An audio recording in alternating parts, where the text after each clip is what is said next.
Okay.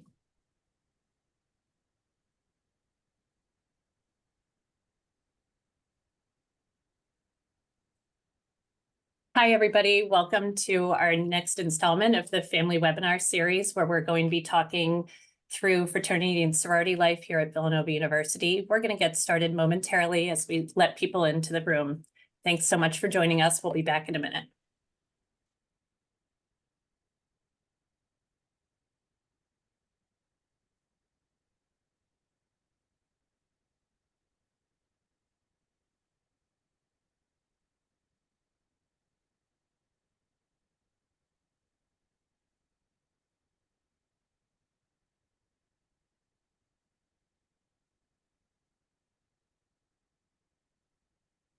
I will mention that we are recording this evening's event so that you can refer back to this in your knowledge and your conversations with your student in the future. Also, if you ever need to refer back to anything, this will be posted at villanova.edu/parents. /parents, excuse me. It'll also be situated on the Fraternity and Sorority Life website as well.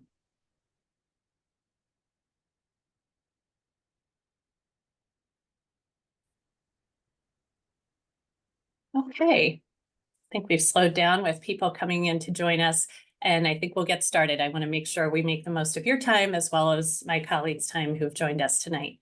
So thank you again for joining, everybody. My name is Karita Gaib. I'm Director of Parent and Family Relations.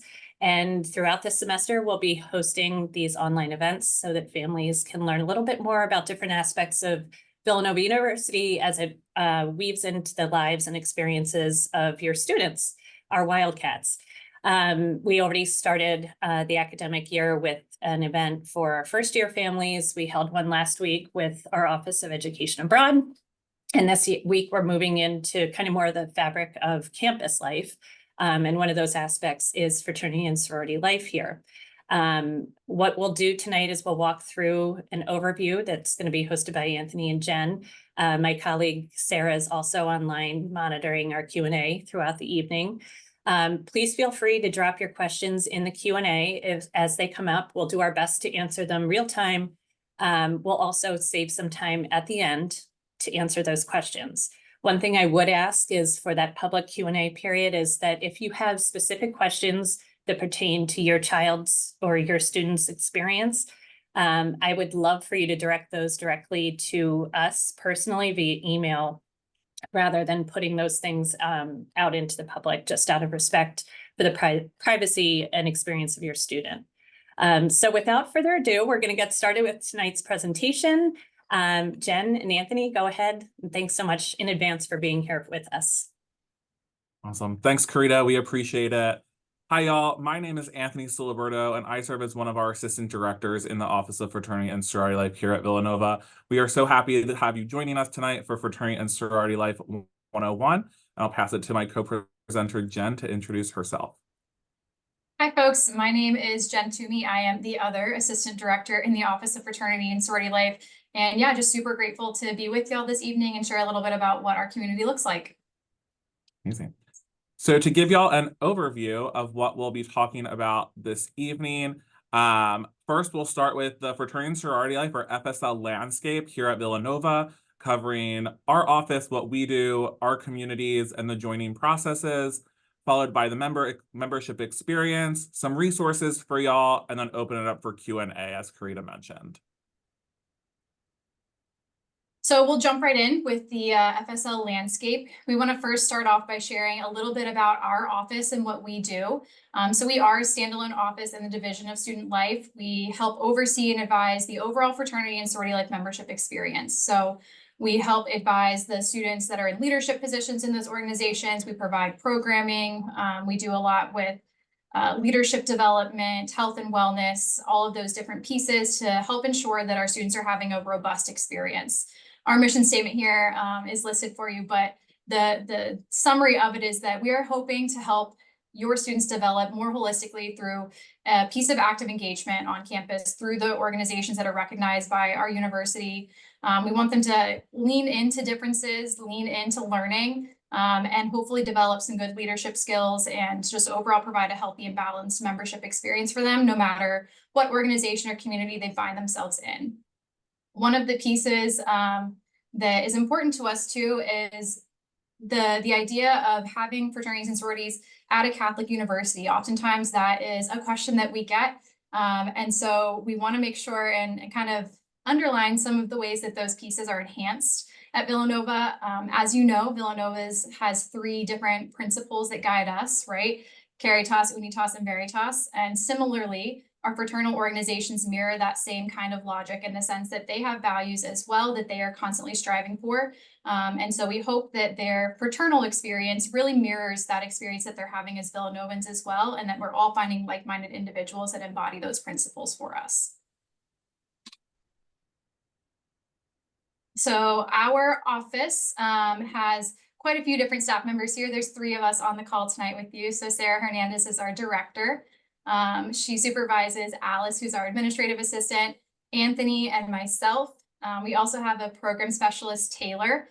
She oversees our Greek Ambassador program, which is a peer education program run out of our office. She also co-advises some of the culturally based fraternal organizations on our campus. Anthony also oversees the Interfraternity Council fraternities and their operations, and I supervise our graduate assistant. I advise our Panhellenic Council and those corresponding sororities, and I help Taylor with co-advising the culturally based fraternal organizations as well. And I think we have our student worker on here, Kayla, yes, and then we do have a vacant intern position as well. So a robust level of staffing to support all of the organizations that are present on our campus. Awesome. So to give y'all a community snapshot or look into the fraternity and sorority landscape a little more, we have included some data points for you. So our spring 2024 grade point average for the entire fraternity and sorority life community was a 3.56. We currently have 24 chapters with an asterisk. We are growing across the board in all of our communities. We are looking for growth because our students seem to be more and more interested as time goes on. So we are excited about that growth period for Villanova fraternity and sorority life. And then additionally, a big question we get asked is how many students are affiliated? Typically between 35 and 40% of the undergraduate population are affiliated, which is equivalent to about 2,500 students, give or take. And we'll dive more into the breakdown as we move through the presentation. So how do all of those students fit into the social landscape at Villanova?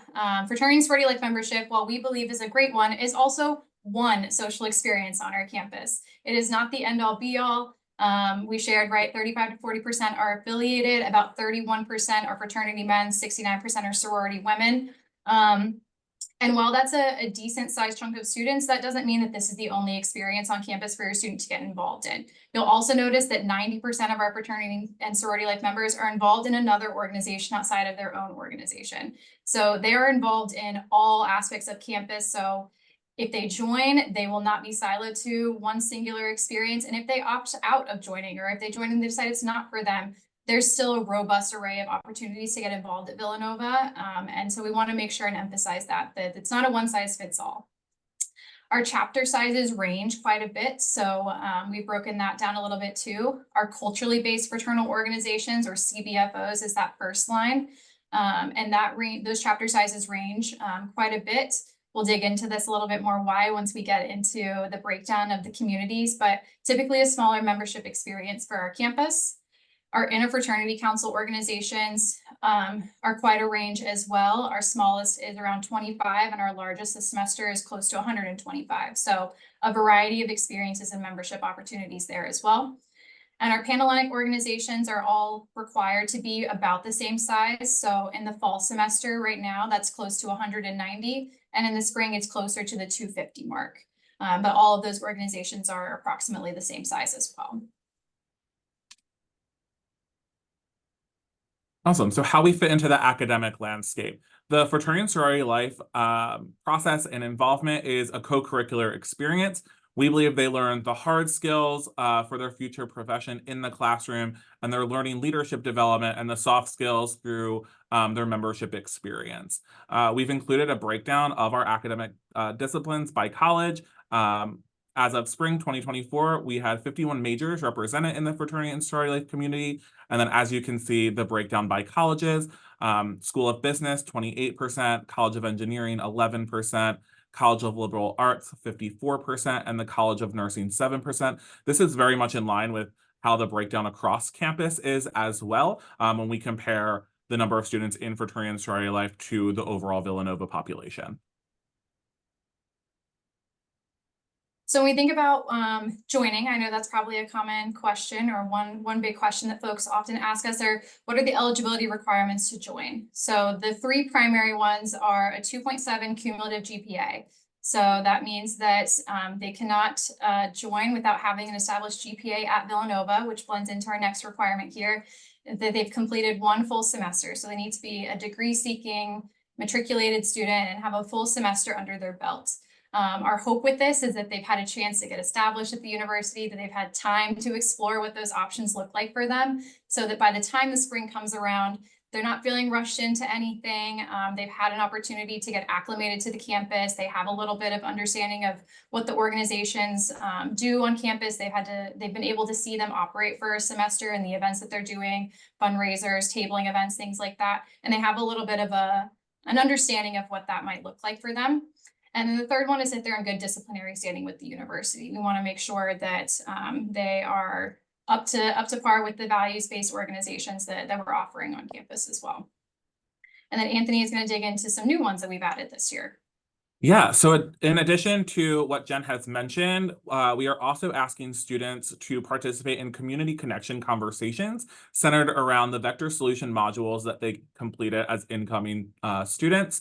There are 4 vector solution modules that students have been asked to complete prior to arriving to Villanova. So we are connecting those modules around alcohol and other drugs, violence prevention, mental health and well-being, and hazing prevention to the fraternity and sorority life community, which are facilitated by our Greek ambassador team, which are their peers who are affiliated students, trained to have these conversations and answer questions. So and we do have 3. You got it. Sorry.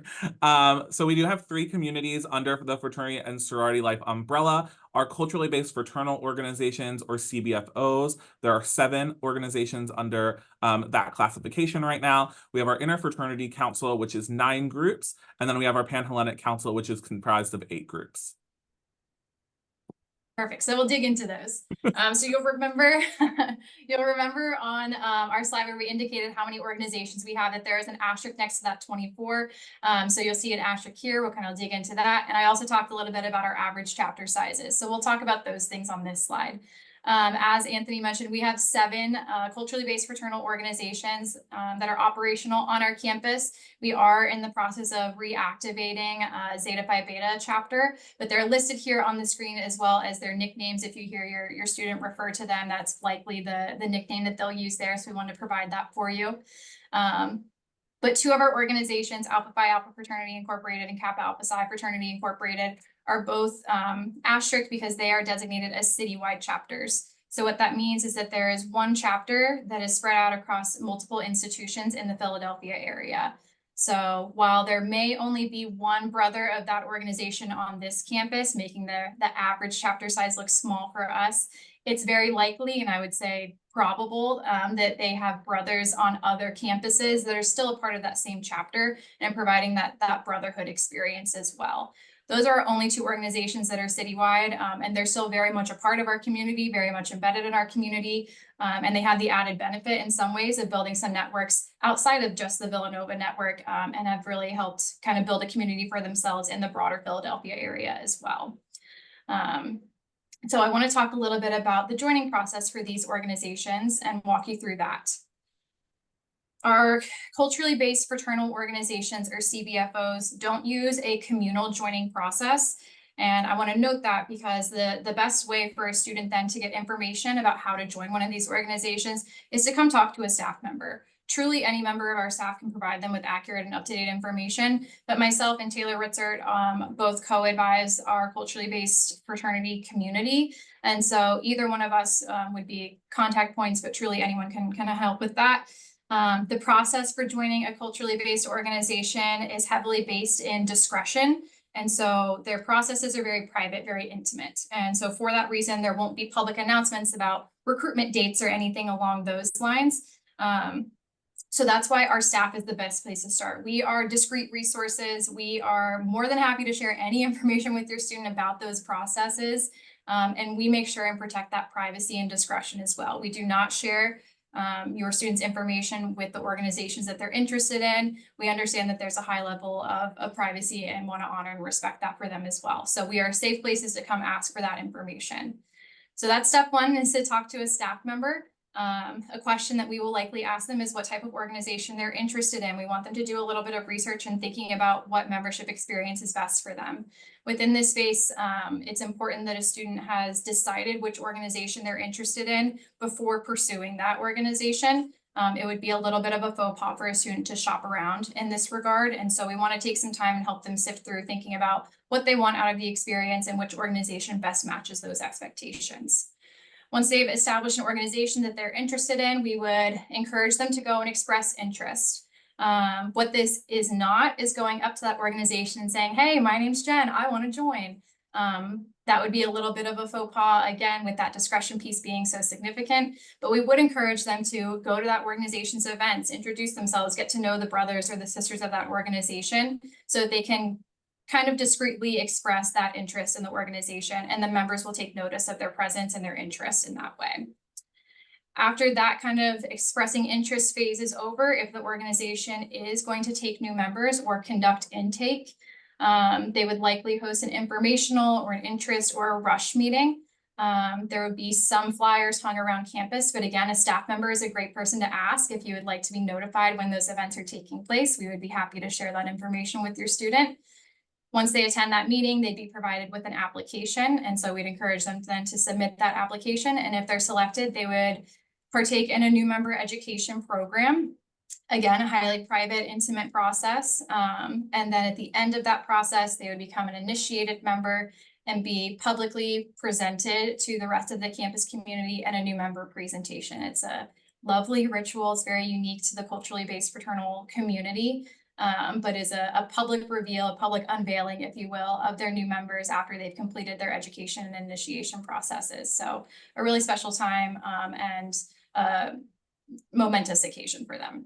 So that's kind of what that process looks like. But the three biggest pieces are going to be talk to a staff member, let's get you some accurate information, do some research and express that interest appropriately, and then the organization will take it from there.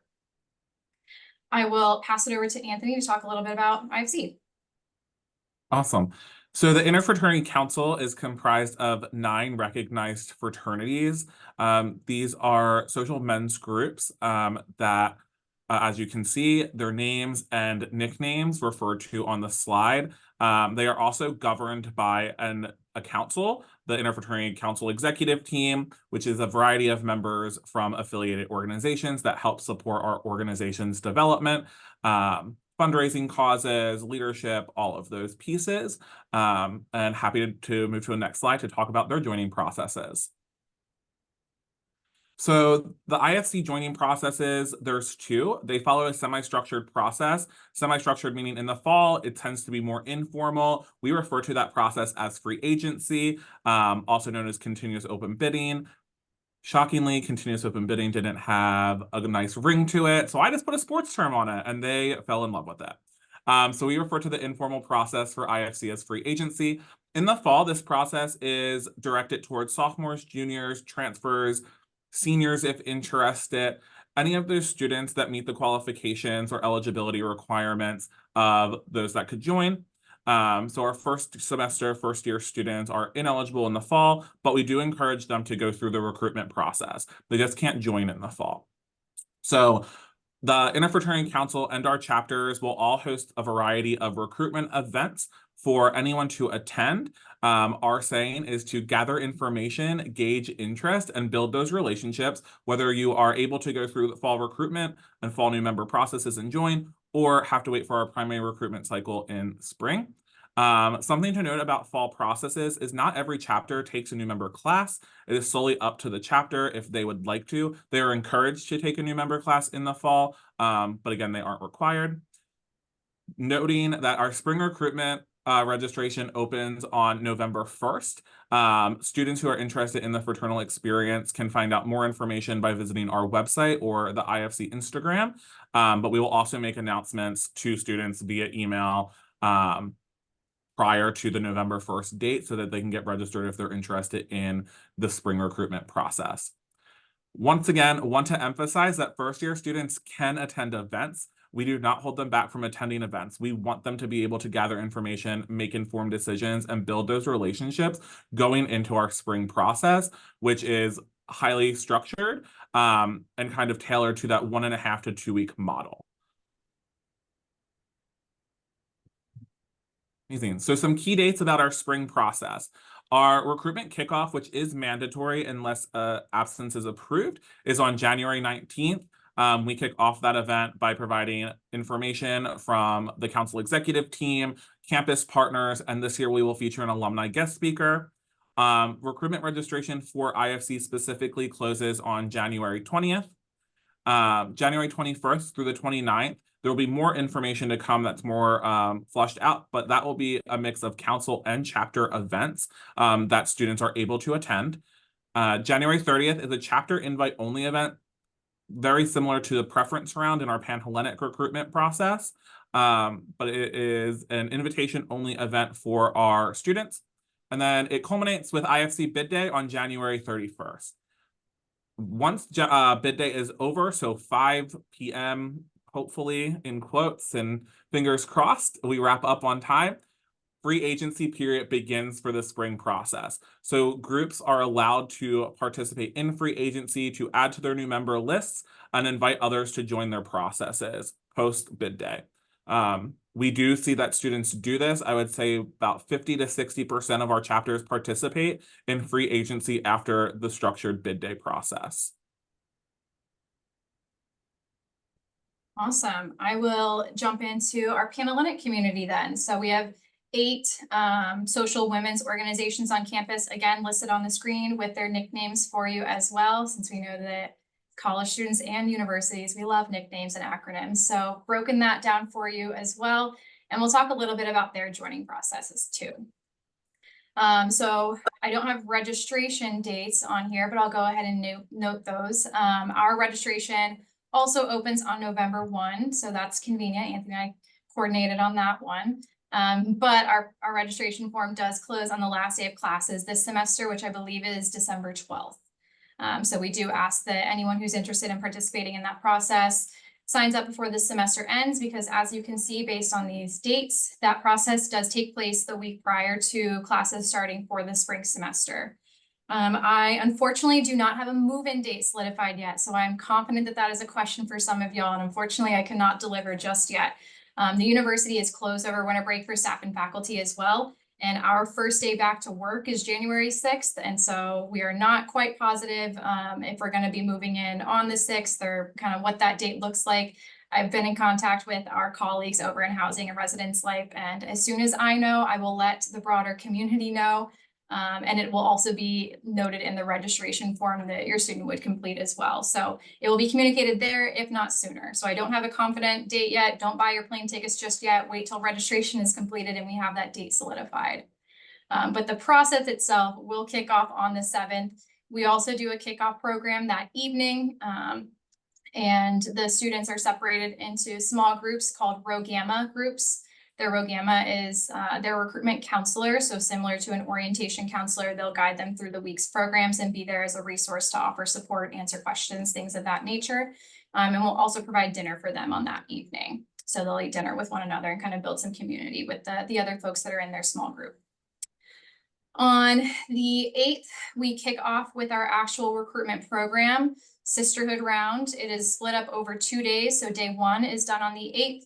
It is conducted via Zoom because there are quite a few folks that do participate in our program. And unfortunately, we're just a large community. So there isn't always space to put everybody in one place safely. So that will be done via Zoom, and your student or the PNMs, a potential new member, they will meet with 5 to 6 chapters on that day. There won't be any ranking or voting or anything like that evening. So they'll get to rest after a long first day, kind of chill out a little bit. And then we'll jump into day 2 of our sisterhood round on the 9th, also conducted via Zoom. And on that day, the PNMs will meet with the remaining 2 to 3 chapters for their schedules. That evening, they will complete their preferences. So they will list the organizations in order of their preference, which ones they felt the most connected with, all the way to the ones they felt maybe a lesser connection with. The chapters will do the same thing, and we'll try to match them up as best as we can to create an optimal schedule for both the PNM and for the chapter. On the 10th, we start with our philanthropy round, so round 2. This is held in person and it is on campus this year. And PNMs can visit a maximum of 5 chapters. So some PNMs may be invited back to 5, they could be invited back to 4, 3, 2, or 1 chapter at this round. At the end of this day, they will also go ahead and submit preferences. And again, the organizations will do the same thing. And we'll utilize that matching system again to try to create the most optimum schedule for both the PNM and for the chapters based on those selections. On the 11th, we start our 3rd and final round, also called the preference round. It is held in person on campus.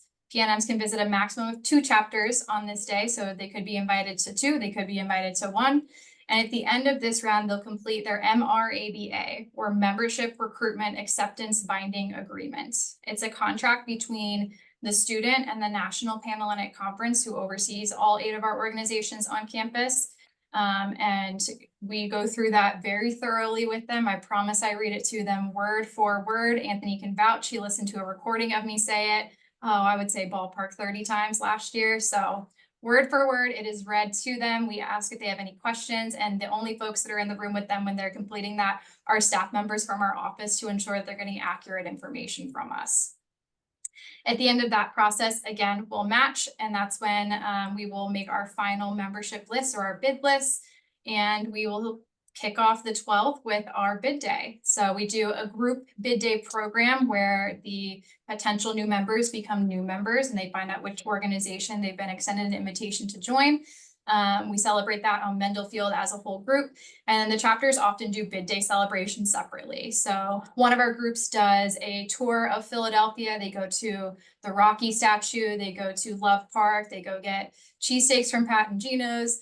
Another organization goes to a roller skating rink. Another group goes to a trampoline park. So some sort of celebration to take place that afternoon with them. And then they may also have a new member meeting to kind of talk about like, okay, what happens from here? Because the week is stressful, I'm sure. And then we've had this big celebration, and we also want to talk about like what should they expect next as they embark on this new experience. So it's a time-consuming process. I will not say that it is not that way, but I do want to emphasize that it is not what you may see on social media. So if you are consuming things from other institutions, or if you were a member yourself, please know that while some things are similar from campus to campus, there's also some differences there. We do not require letters of recommendation, so that is not something that your student needs to coordinate or organize, anything like that. We remove that in an effort to be inclusive and accessible for all PNMs to be able to have a fair process. Legacies do not receive preferential treatment. None of our organizations at the national level all the way on down have any rigid legacy policies. So that means that none of them are required to carry any PNM into the next round or required to give them a bid or anything of that nature. And there was something else I was going to say. Oh, you do not need a recruitment coach. You do not need to hire anybody to train your student on how to exist in these parties or in these spaces. She should show up as her authentic self. And I think that she'll find some authentic human beings on the other side of that conversation too. So no need to practice, no need to coach her up or anything like that. The last thing that I'll note is this process is a joint process. Villanova executes it, but the structure and the design of it and the formula for matching that we utilize is something that is not within our power to control. It is a system that is designed by the National Panhellenic Conference that oversees all of our organizations. And so I want to make a note that this is a little bit of a co-parenting relationship for us in the sense that we execute the process on our campus for our students, but the process that we have to use is not one that was homegrown or created, and we are a little bit limited by some of those things. So I just say that to note that We obviously do our best to make sure that your student has a good, wholesome experience, but want to be transparent about what that dynamic looks like for you too.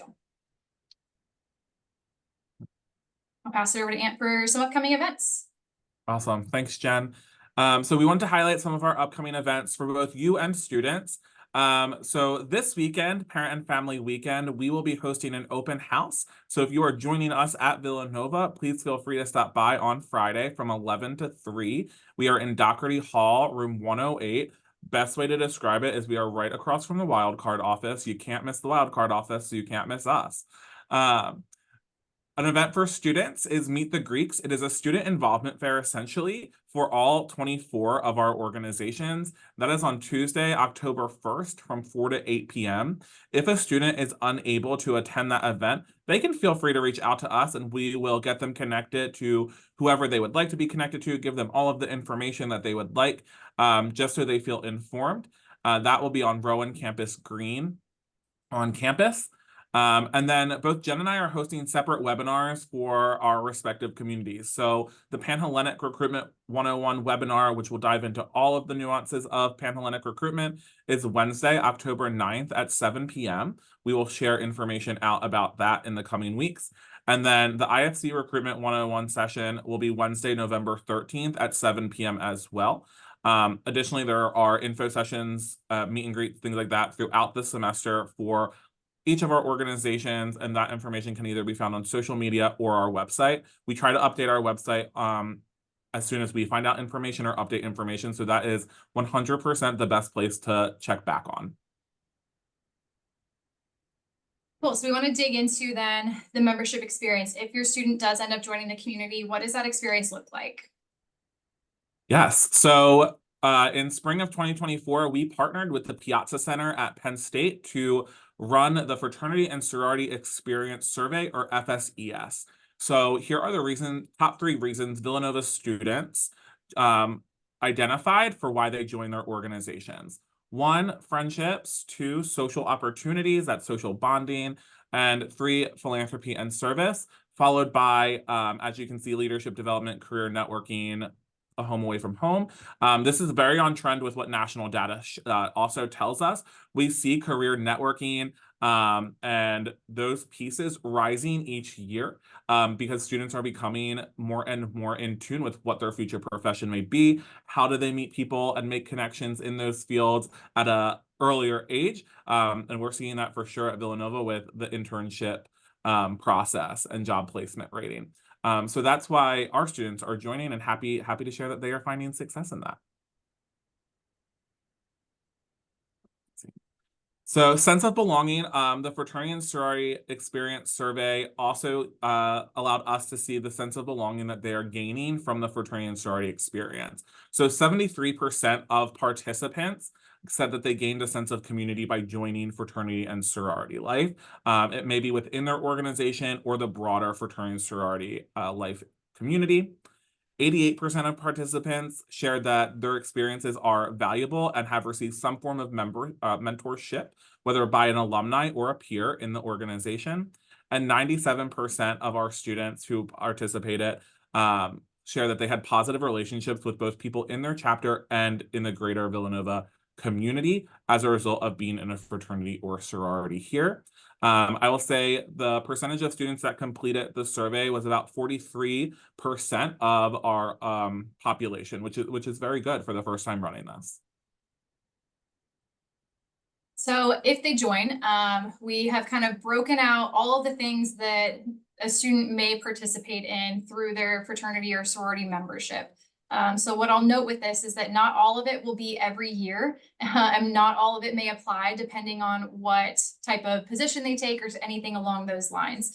But this is just kind of a snapshot to try to incorporate as much as we could think of that does play a role in their experience. So there are most definitely weekly chapter meetings. Those typically are once a week, I'd say maybe an hour, that type of thing. There's executive board meetings if they are serving an executive leadership position. And then for anyone joining, that new member education class is also going to be weekly, at least for the first few weeks of their experience until they become an initiated member. Then obviously new member education goes away at that point. Most organizations do a signature philanthropic and or service-based event. I put 2 in here, but that may be like 1 in the fall, 1 in the spring. They kind of space those out. But most of our organizations have a signature or a staple event that they're kind of well known for on campus.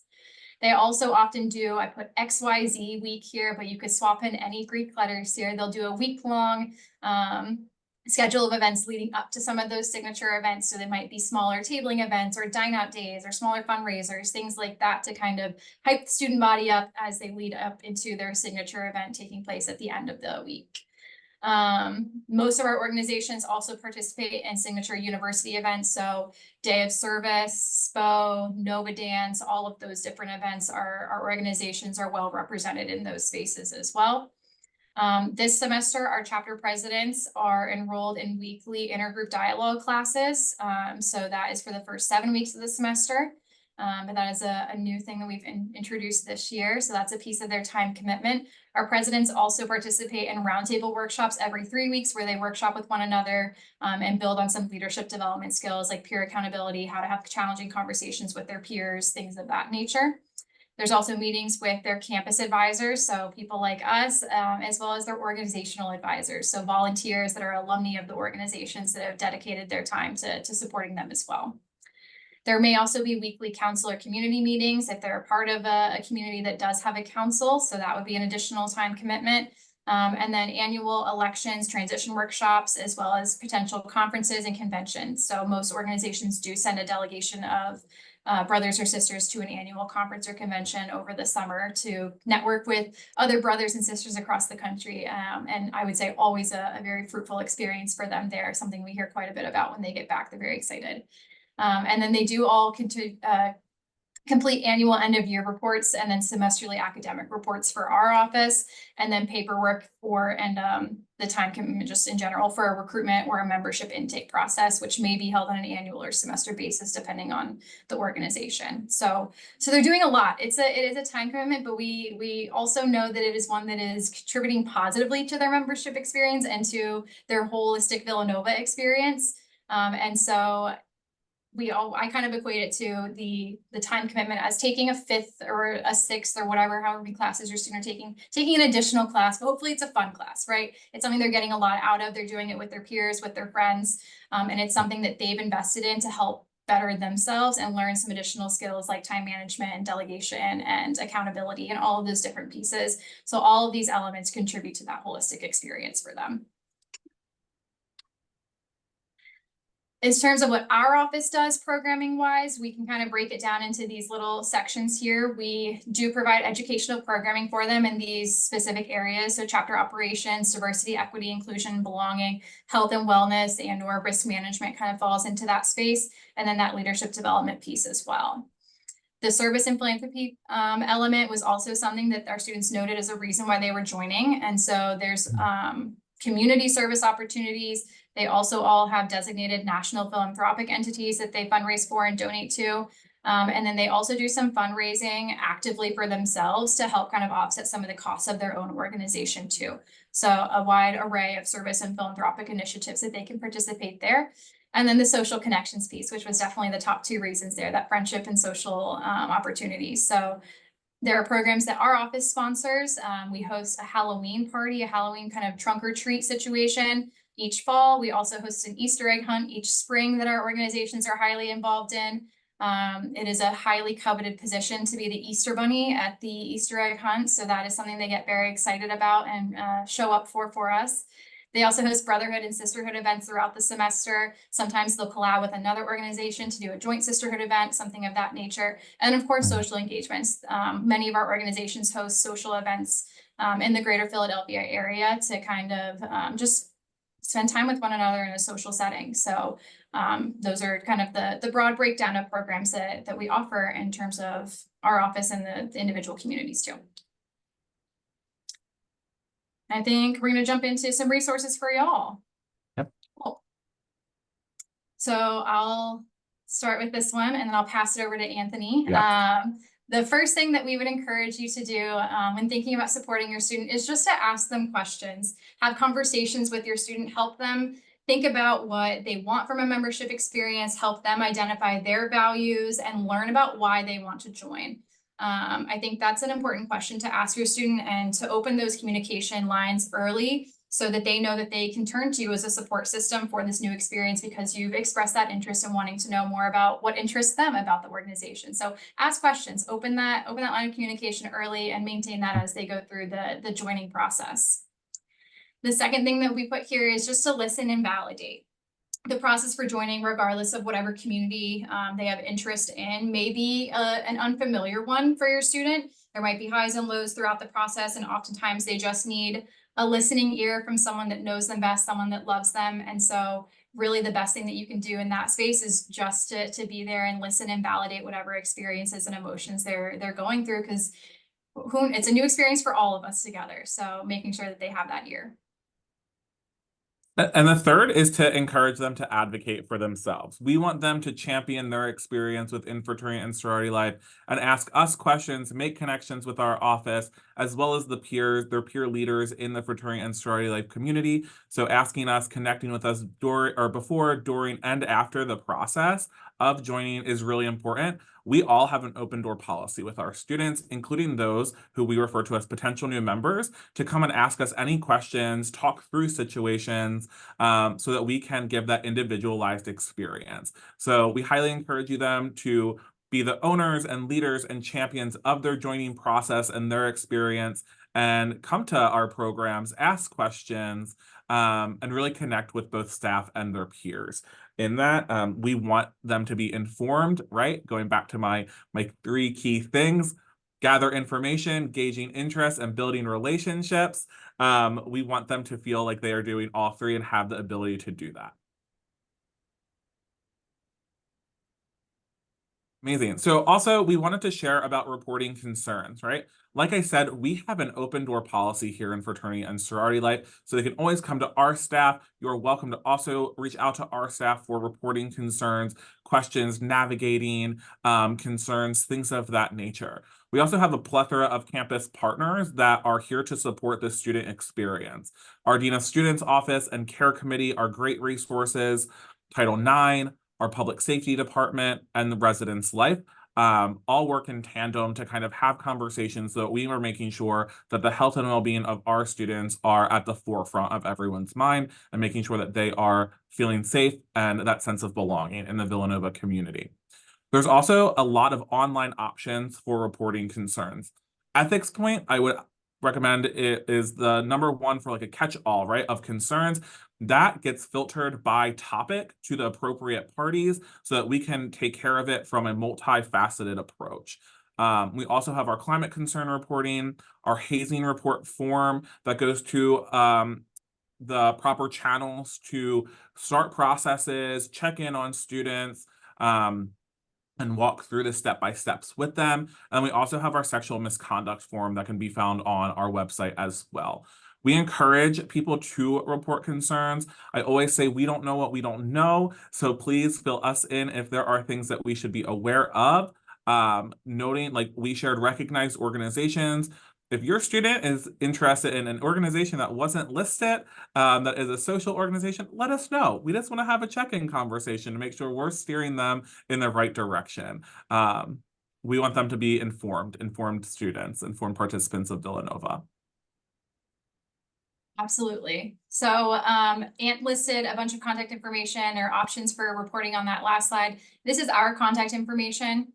I realize that our website is linked, and I don't know if you can click on it through a screen, but you can. Ant's nodding. Perfect. I'm going to say yes. Who knows? But not too hard to find. If you go to the Villanova website and type in fraternity and sorority life, we should be populated right there at the top. Our Instagram is also a great place to direct your student if they are wanting to find information.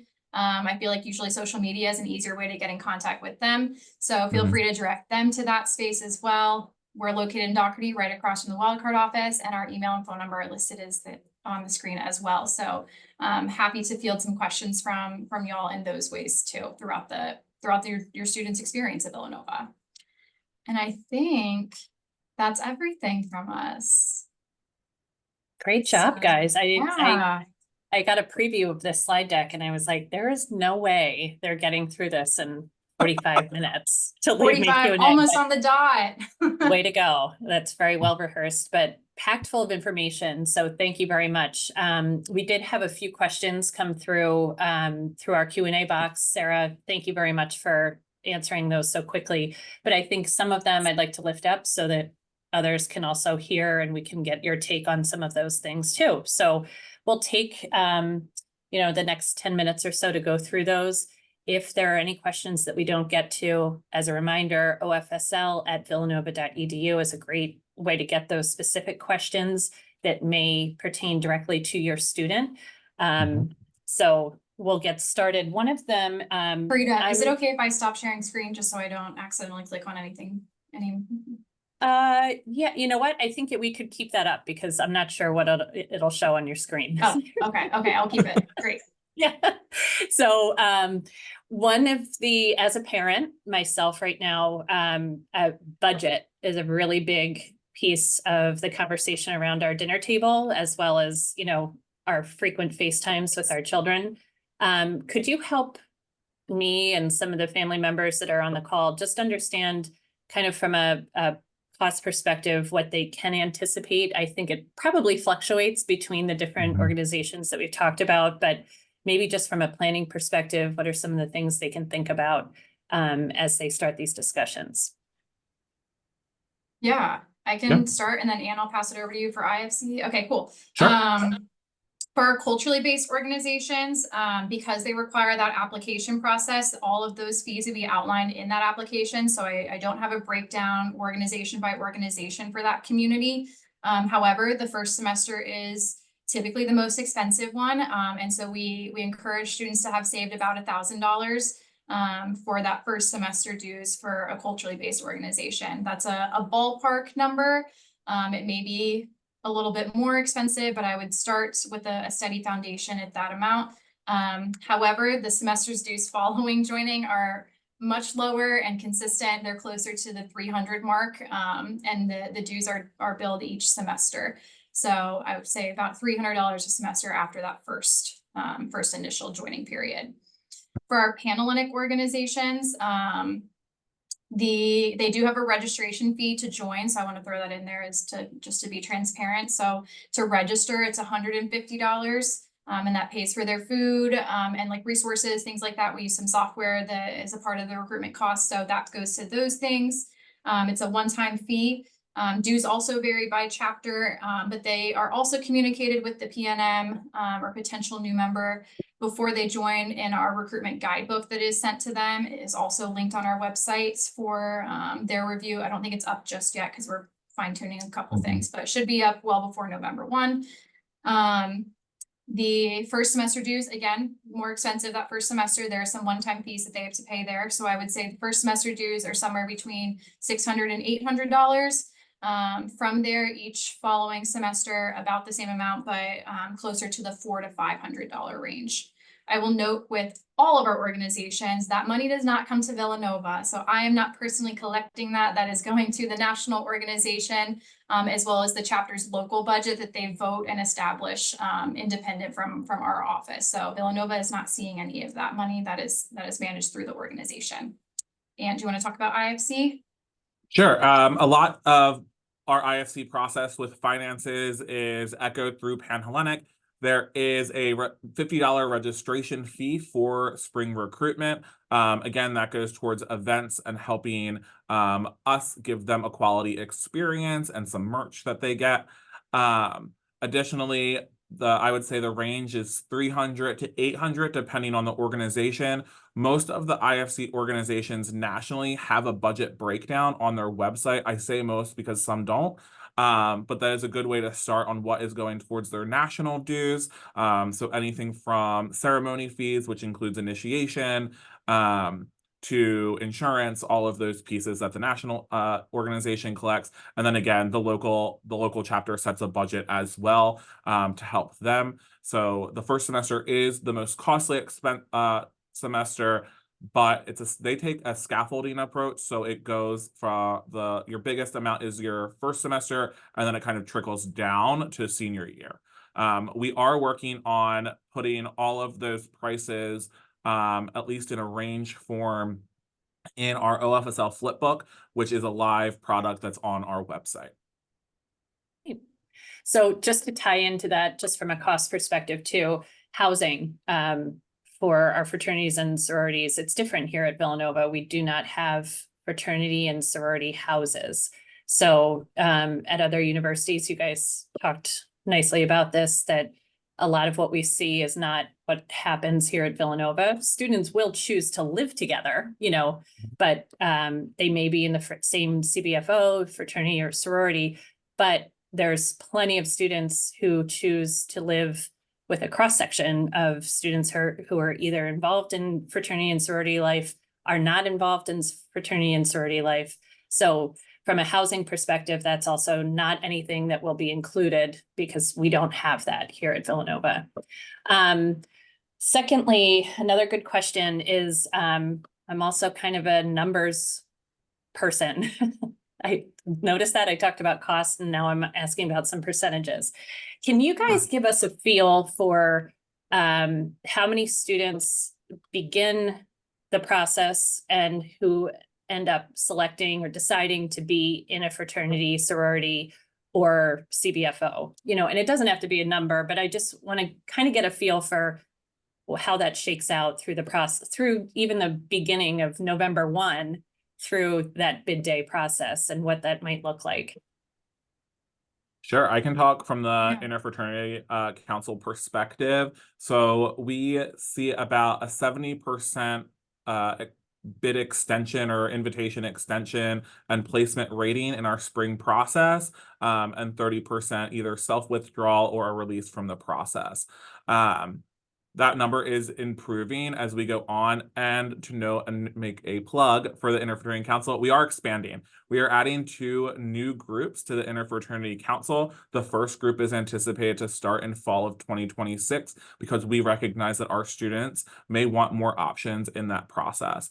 I would say once they become a member, we don't really have a problem with retention. They retain their membership for the typical 3.5 years within their respective organization. And we do see a lot of interest both in the informal process and the formal process with involvement from our sophomores, juniors, transfers. So we try to find our students a home here in the interfraternity community. Awesome. So for our Panhellenic organizations, we typically see around 600 women register for the spring recruitment process. I would say we typically place about 500 of them in a sorority at the end of the week through that process. We release very few. Historically, that is single-digit numbers that we truly release or are cut, you may hear students refer to, from all organizations that are participating. That number is very small. It's not a frequent occurrence. And in the Panhellenic 101 webinar, we'll dig into how some of those numbers or how that comes to be. The biggest number, or the reason why we don't see 100% matching through that process, is that women self-select out of the process. So they may decide throughout the week that the sorority life isn't really for them. They may decide that you know, maybe I just signed up because my friends were doing it. I didn't want to be left out. It's not for me, that kind of thing. Or they may be unhappy with the remaining invitations that they have to the different organizations on campus. And so they self-select out of that process. So that number looks really big, but that's a little bit of the context behind it. And that's why we see that large gap. But I would also say that 500 out of 600 is a decent stat there. We're placing as many women as we can. And if they remain in the process, there's a sorority for everybody. I obviously I won't hold them hostage or keep them in, but if they remain in the recruitment process, the likelihood that they join a sorority is very, very high. So we always encourage them to stay. If they want a sorority experience, we can provide that for them. If they're looking for one specific sorority, I can't make promises or guarantees about that. So we encourage them to keep their mind open, because if they're looking for a home on campus, if they're looking for all of the wonderful membership experience pieces that Anthony and I talked about tonight, then we're happy to make that experience a reality for them. But we want them to keep that mind open. We would like to be transparent and also owning that we are working to improve our retention data collection. So working with specific campus partners, including admissions to help with that collection to give you the clearest snapshot moving forward of our community. So stay tuned. Right. We have time for a couple more. Jen, this is specifically about the beginning, I think day 1 and day 2 of the recruitment process for Panhandle. Do students need to be on campus when it's a Zoom, there's a Zoom process on those first couple days? Can you talk a little bit about that, please? Yes, we do ask that they move back in for that kickoff. That will be in person. So it's a great opportunity to start building connections with their recruitment counselor, with the other women that are in their small group. And to make sure that there aren't distractions or anything like that for the week. So we do ask that they move back to campus just in order to try to prevent also some disruptions. God forbid there are weather issues. We wouldn't want them to get stuck somewhere, not able to get back for the process, for the in-person rounds, things like that. So just safest to all come back as one large group together so that we've got everybody here and ready to go when need be, and so they're surrounded by peers and support systems here that can help them if they have questions or concerns about the experience.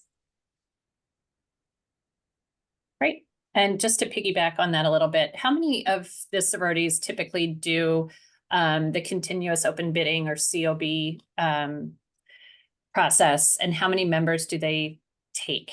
Do you have a feel for that, or can you talk? Yeah. So I mentioned that all of the organizations within our Panhandle community are about the same size. They're required to be about the same size by the National Panhellenic Conference. So the National Panhellenic Conference also decides what that number is for us, and they can set that number using a couple different methods. So I don't know what our method for setting that number will be in the spring. Typically, I would say for the foreseeable future, what I would guess, what we typically advocate for, we have one group that is a little bit smaller, and so they will likely be our group that is participating in continuous open bidding. And they have a ton of space to fill, so they would be happy to explore COB options with any women that have interest in that. And they participate in COB all year long. So I would say the short answer is there is likely one organization that is participating in continuous open bidding. That process is informal. There's not a structured process, but if a student is interested and they send me an email and say, hey, I'm interested, I'll send them the contact information for that organization, and I'll send that organization her contact information so they can find each other and see if that's a mutual interest space.